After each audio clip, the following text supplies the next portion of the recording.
Hello, my name is Lizzie, and this is Lizzie's Literary Life, and today we are doing the mid-year book freakout tag.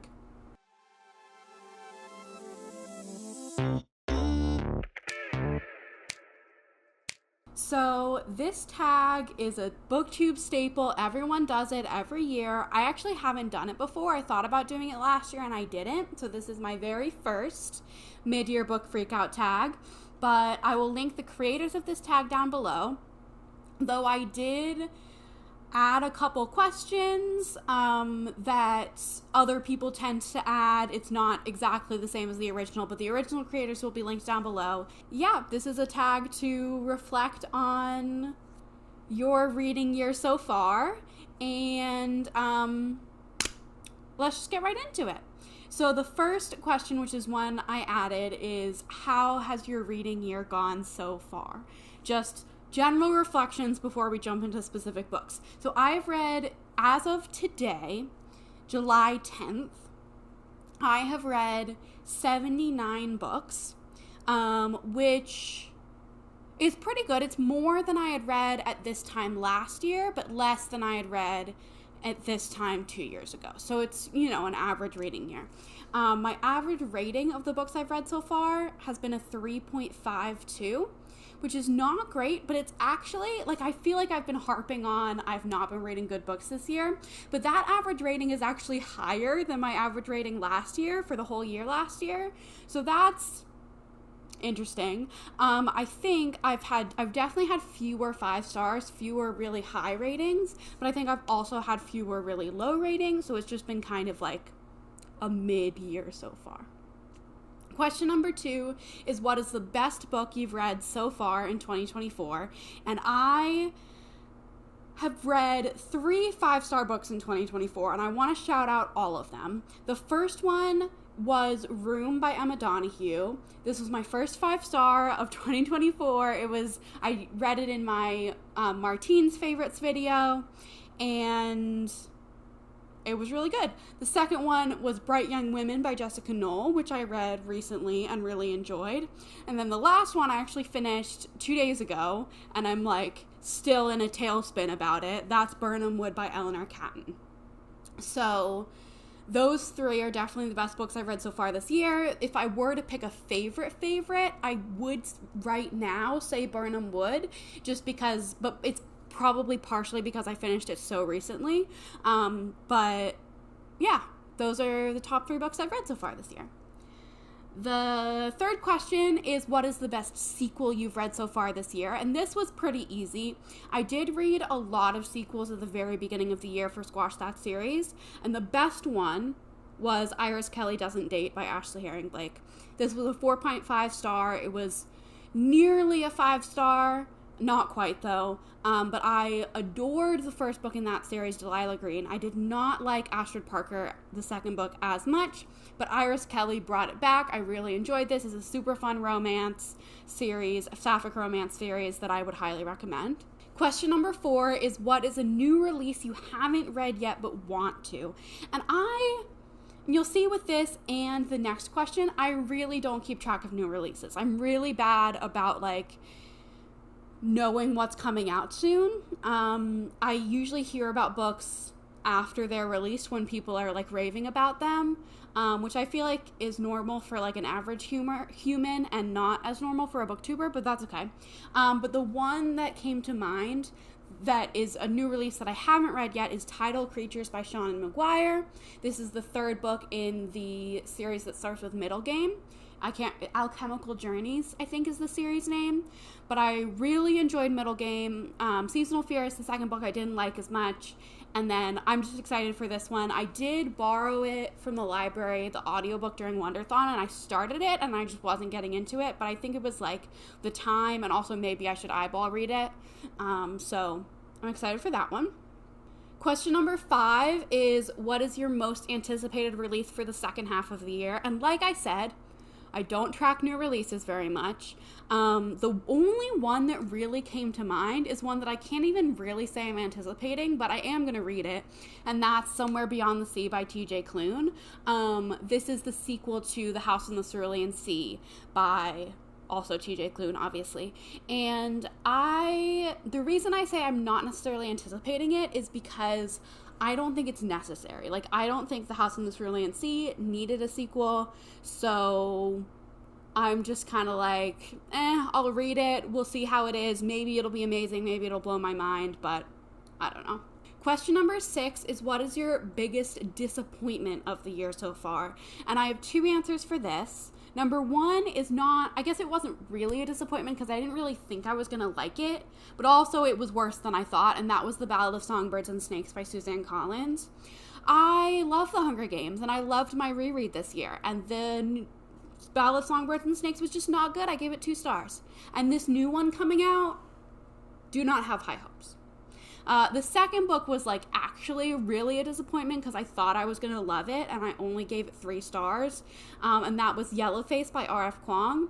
Babel by R.F. Kuang was my favorite book in the year that I read it, and I just really had high hopes for Yellowface as like a literary thriller, and it just did not do it for me. Question number 7 is, what is the biggest surprise of the year so far? And for this, I have to say, Just Listen by Sarah Dessen. This was one of the picks for the Throwback Book Club, which is a book club that I host with Danielle from Danielle Reads, where we read throwback favorites. And Sarah Dessen, there were 3 Sarah Dessen books that were our pick for May and June. And this one really surprised me. I loved it. I gave it 4.5 stars, which, like, for a YA contemporary is really, really good for me, especially one published in 2006. I just think that, like, it was such a strong book, and it made me feel so many things, and it was so well written, and I was like, wow, maybe I'm in my YA era at age 23. Question number 8 is, who is your favorite author, either debut or new to you?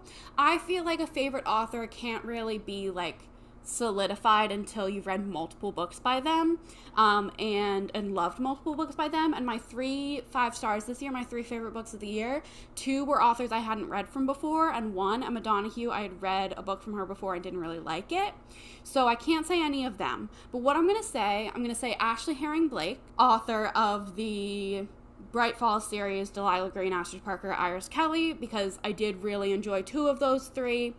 And I'm going to say Robin Hobb. I started my read of The Realm of the Elderlings at the end of last year. I think we started it. I can't remember. But I read one of those last year.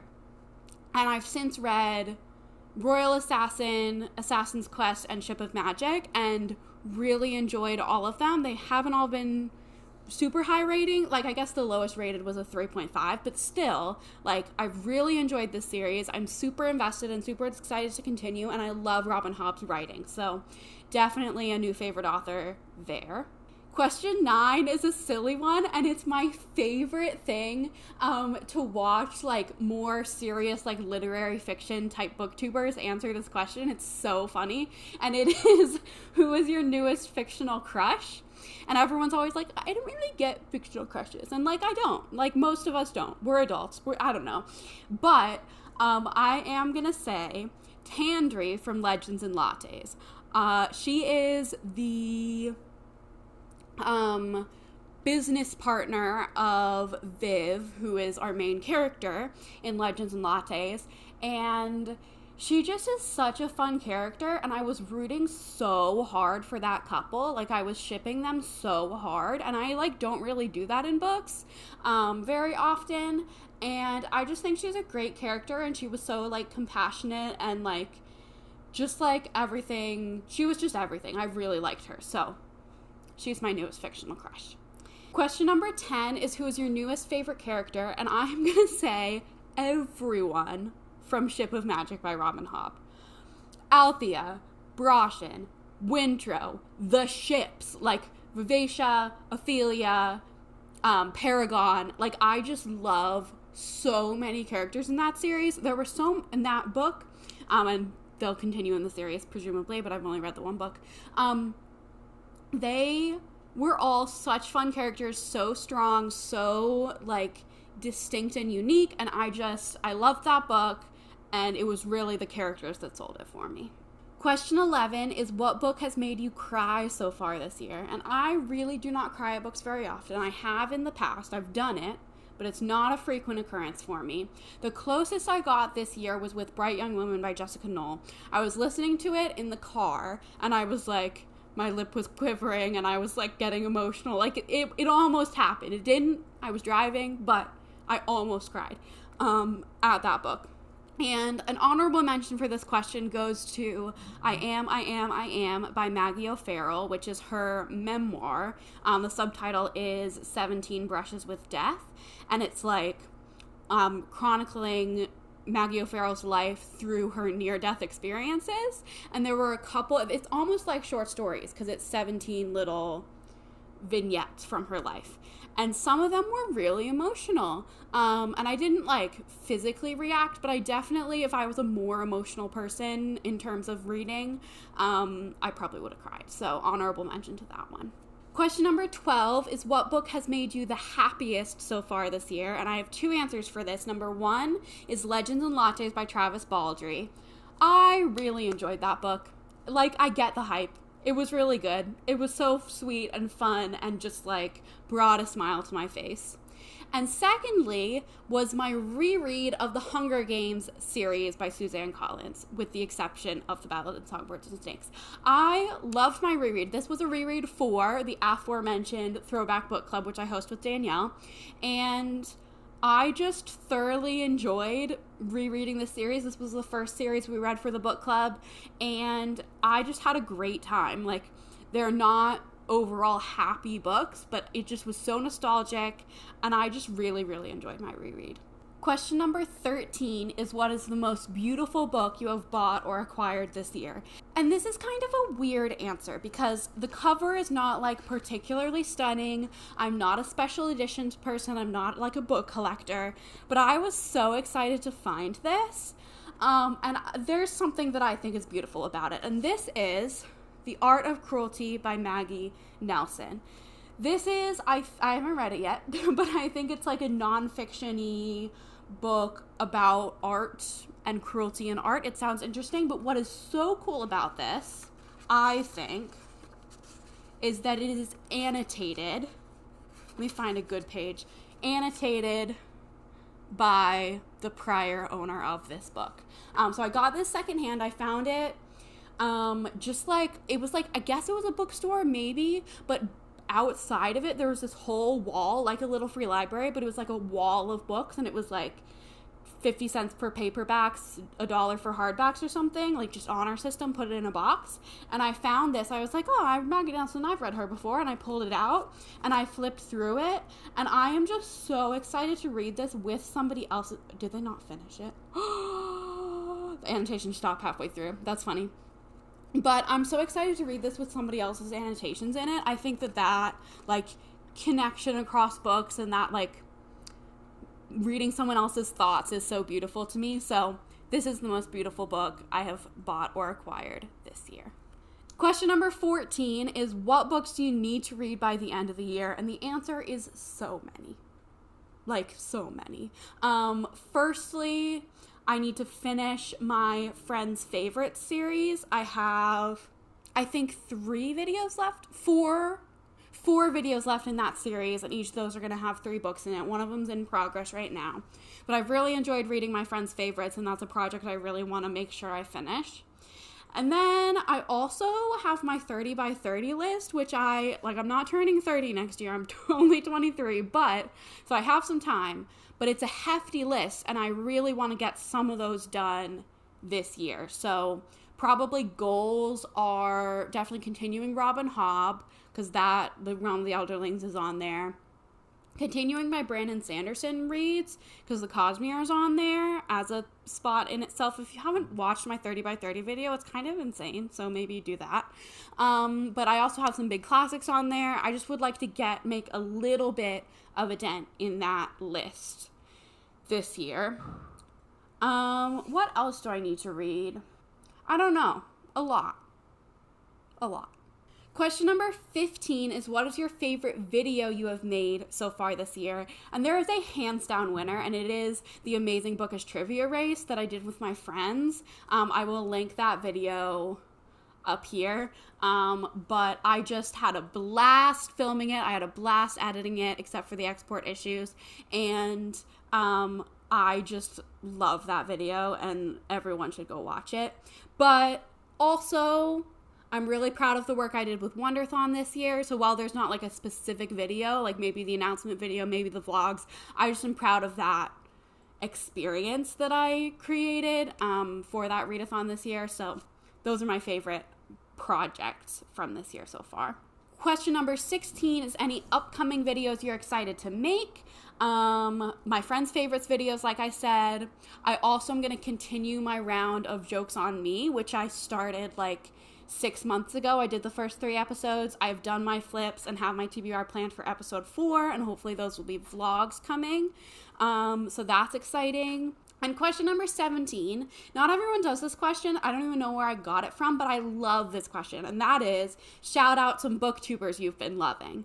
And I have 3. I actually have been watching less booktube recently, I think, because I've been watching a lot of crochet content. And my favorite new YouTubers are crochet YouTubers. But 3 booktubers. Number 1, Jamie Falk. They'll all be linked down below. Jamie Falk, actually, I found her through her fitness content that she used to do, but she transitioned like in the past year to doing booktube, and I think her energy is so fun, and she just does honestly really good videos. And so if you haven't checked her out, she's a bigger creator, so maybe you have, but I feel like she's kind of new to the booktube scene, so definitely give her some love.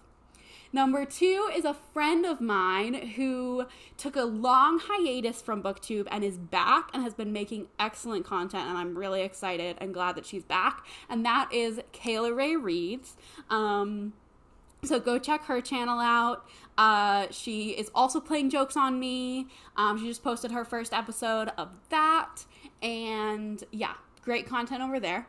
And then the third one is a smallish creator who I'm not friends with, though I would like to be. If you're watching this, hit me up. That I just have enjoyed her content for a long time. And that is Sam from Griff Reads. I think she makes really engaging vlogs and has a really great way of talking about books. And I think we have kind of similar book taste, maybe. Both read pretty widely, and I know that she loves Robin Hobb, and so I love her Robin Hobb content, and just great content overall. And I guess that'll do it for this tag. So what a reading year it has been and will continue to be. Comment down below, what booktubers have you been loving recently, because I'm always looking for recs. Give this video a like, subscribe to my channel, and I will see you in the next one coming very soon. Bye.